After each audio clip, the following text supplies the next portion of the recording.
Hey, it's Nina Madden here, your NLP master coach, teacher, healer, and accredited trainer of NLP and Coaching. And in this video, I want to talk about something that we call future pacing in NLP. So future pacing has a few different functions, and it's something that is very important to include, I would say, in pretty much every session that you do, sometimes even with every intervention. So the future pacing is where you take the client in their imagination, in their thought, in their map of the world, and you put them into the future, and you notice, you pay attention to how do they react to the situation in the future. So how is this useful? Why is this useful? Well, let's say, for example, that a client comes to you and they have fear around presentations. I'm just using a very basic, simple example. They may have fear, anxiety, nerves around making a presentation, and they've got presentations coming up at work, so it's important for them that they resolve this anxiety so that they can do the best kind of job. So as the client comes in, you first are going to kind of take the temperature, take a check on what their current state is when they think about presentation. So you'll ask them about how they feel about presenting. Imagine yourself making a presentation. How does it feel? How does it feel in the body? What do you see in your mind? Remember, they're sitting in the room with you. When you think about making a presentation, what images come to mind? What do you see? How does it feel in the body?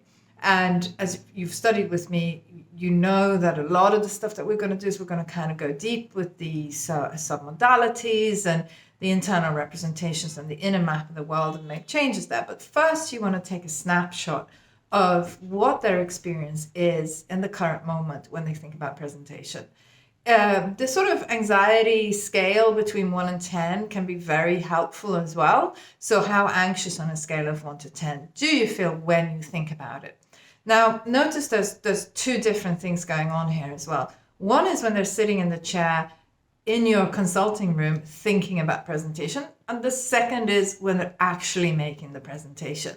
But we know from the maps of the world and from the studies that we've done that if you can do something in your mind, you are much more likely to be able to do it in real life than if you can't do it in your mind.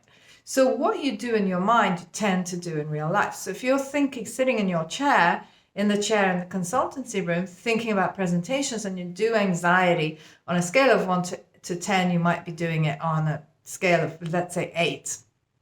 It's likely that you're going to do that whilst you're also presenting. So that's your first check. You want to notice how anxious do they feel? How does it feel in the body? What images do they see, etc., etc. So you've got that check. Then you go ahead, you do your session or sessions, which if you study with me, you learn how to do all these different NLP techniques. It's pretty cool. You make the changes.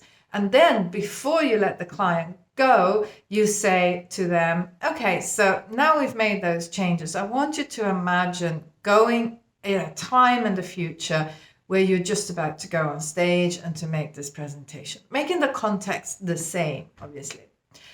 How do you feel about it now? And you just listen to what the client says, and you notice with your sensory acuity, the physiology and how they shift.